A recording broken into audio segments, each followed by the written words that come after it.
Well, hello and welcome back, everybody. And today is part 2 of the 4.6 liter. And what we're going to tackle today in part 2 is the valve cover removal on the in-car. It can be a little tricky. Some people are, they really don't like to do this, but it's not bad. Step by step, we're going to kind of show you ABC 1, 2, 3 how to do this. It's not really that difficult. And then when we get the valve covers off, we'll go ahead, get the engine timing set. We'll lock down the cams. And time permitting, we'll go ahead and put our new parts on. So, and here's the update. Here's where we're at, just so we can kind of all see what's going on. We have the front cover off, and we're ready to go after that valve cover and that valve cover. We're going to start with the passenger side because it is the most difficult. And if we can get in here a little closer, we can kind of see that we have some AC lines, some vacuum lines, a fuel line, a bunch of stuff in the way that we have to disconnect carefully, label, so we can pull that valve cover off so we have access to the top of the gear when we change the chains. So, crack open a Red Bull. Let's get started. And with these fuel injection connectors, there's a release button on the bottom. You can't see it from the top. You kind of have to reach underneath and squeeze real hard and they pop right off. This other EGR connector out of the way.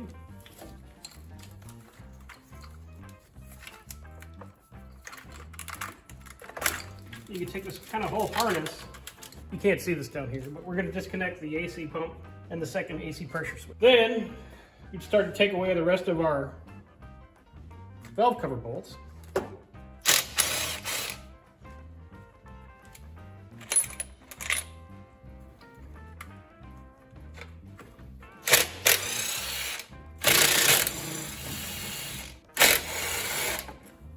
All right, now here's which probably are watching this video just for this one bolt, because this back valve cover bolt that's buried behind the AC evaporator is a pain in the ass.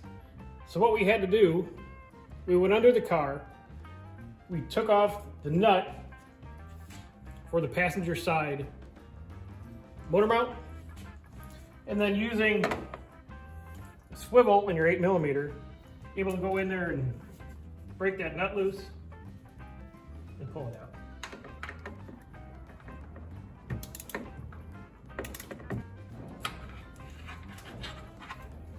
And there it comes. The worst bolt of the whole job. Now, if you know this ahead of time, take out all the other valve cover bolts. Go ahead, go underneath the car, take that motor mount nut off. Lift the engine up, it comes up maybe 1.5 inches, 2 inches.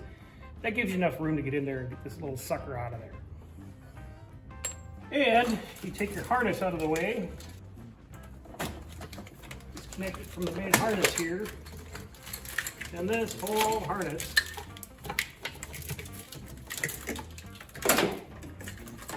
can come up and out of the way. And with the motor still jacked up, you do have enough room to come in here and get this cover off, like so. Not easy.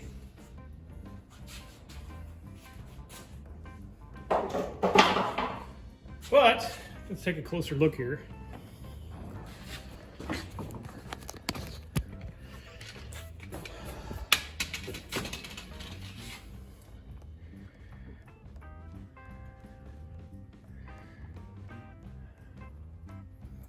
Here's our timing mark, and that's going to be up here at about 11 o'clock to be correct.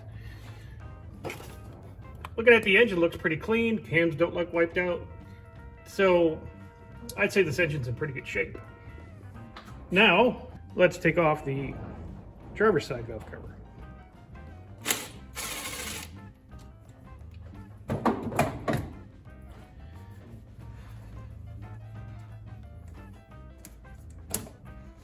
Disconnect the breather.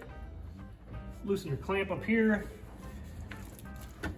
This is already loose. It should wiggle off. A little resistance. And disconnect your airflow meter here.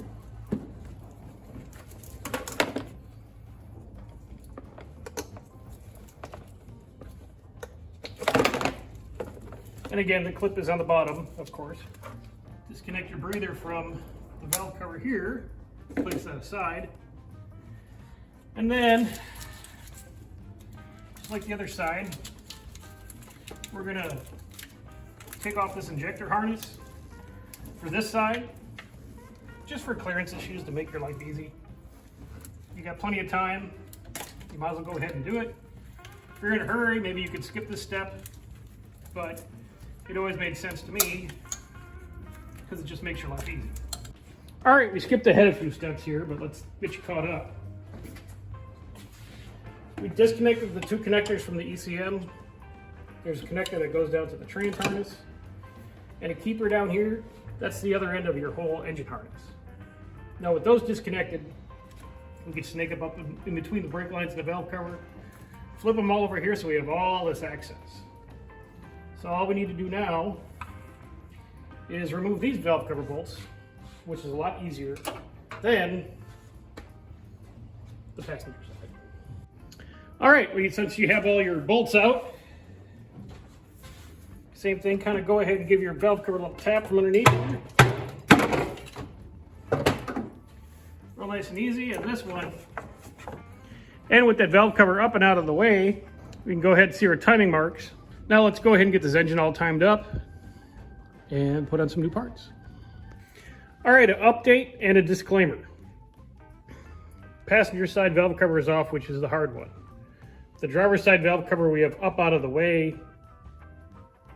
Don't need to take it off for this operation. If you need to take it off, you can loosen there's two options. You can loosen your brake booster, just enough to get it out of the way to lift the cover off, or you can go back underneath, disconnect that driver's side engine mount bolt on the bottom, lift that side up, and that gives you enough to take it off. I don't need to take it off to time the cams. So it is what it is. The gasket looks in good shape yet. We're just gonna let it ride. And whatever camera angle I use, it's kind of hard to see both cam heads. So what I did over here, made a little white mark for the timing mark for the passenger side cam. And there's a similar mark on the driver's side cam, which you can kind of see on the bottom here. What we're gonna do is we're gonna bar the motor over, and we're gonna line those up, and I'll show you where they should line up when you're at top dead center. Okay, here's the way I've always been taught to do this. And if you think I'm wrong, leave me a comment, but this works out every time. With both your cam marks up in the 11 o'clock position, your cylinder, number one, all right, both the cam lobes are not pushing down the valves. You can see both the valves are wide open. You can see the lobes right there. That neither one of them are on the cam, so we're at top dead center. All right. Now, once we're at top dead center, we're gonna lock the cams down. Okay, so if you've double, triple checked your work 17 times, that's what your bottom chain should look like. Your black mark's lined up with that timing mark. It's pointed directly to the ground.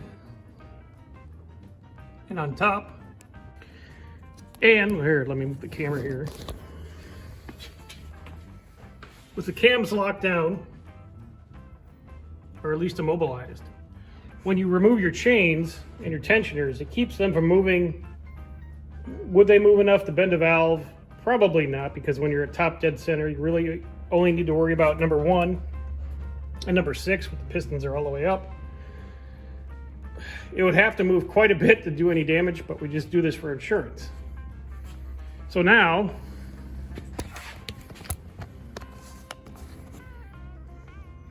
we can go ahead. Step 1 is you unbolt your tensioners. You take that out of the way. That'll give enough room to pull the bottom curved tension rod out.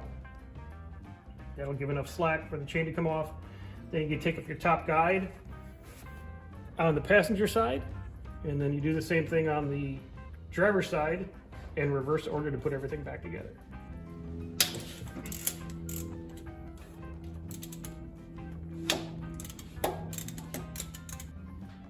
And then again, with the cams locked down,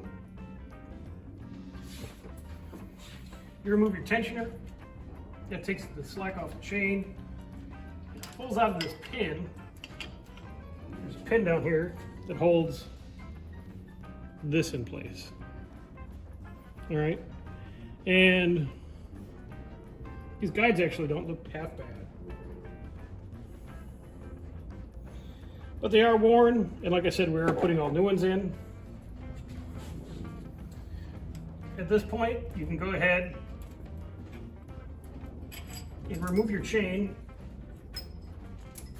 All right. And again, the kit comes with new chains. Always use new chains. And then with the same tool, you take off the valve covers and everything else with. There's 2 bolts that hold in the upper guides. Go ahead and get those unbolted. And here's the old upper guide. And again, these are in actually pretty nice shape. So the failure, pretty nice shape there. You can see there's not a lot of wear. The new ones are white plastic. And the big failure with this one was with the tensioners. The tensioners just gave way. They should have a little bit more resistance than that. So go ahead and repeat the same procedure for the driver's side. Just the tensioners on top on the driver's side. We'll get this all off and then we'll start reassembly. Okay, step by step reassembly. We put our long guides in. No problem, have them torqued down. I put a little Loctite on them. Some people say don't do that. I do it. You have your new chains. And like we stated in part 1, there's a link on one end. And if you hold it up just like that and go all the way down to the bottom, there's a link on the bottom. Timing marks on your chain. And as long as your crank didn't move, which it didn't, and one black mark is pointing straight down at the ground on the bottom of the crank gear, and the other one matches up with your timing mark, your engine is timed perfectly. So we're going to go ahead and lay the chain on the driver's side, because you do the driver's side first. Once we have the chain on, we'll go ahead and add the tension arm and the tensioner. Okay, so if you double, triple checked your work 17 times, that's what your bottom chain should look like. Your black mark's lined up with that timing mark. It's pointed directly to the ground. And on top, and your top marks look like so.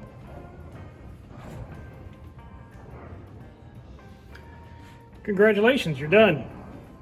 Now you just have to put everything back together. And that's it for part 2, guys. Your timing's all done. Your chains are on, guides are on, tensioners are in. Pull the little pins on the tensioners. You're all set to go. And now we'll just put everything back together, clean everything up real nice, put everything back together, run it. We'll show you how it sounds. It should be real nice when we're all done, but we'll do that next time. All right, everybody, thanks, and we'll see you again.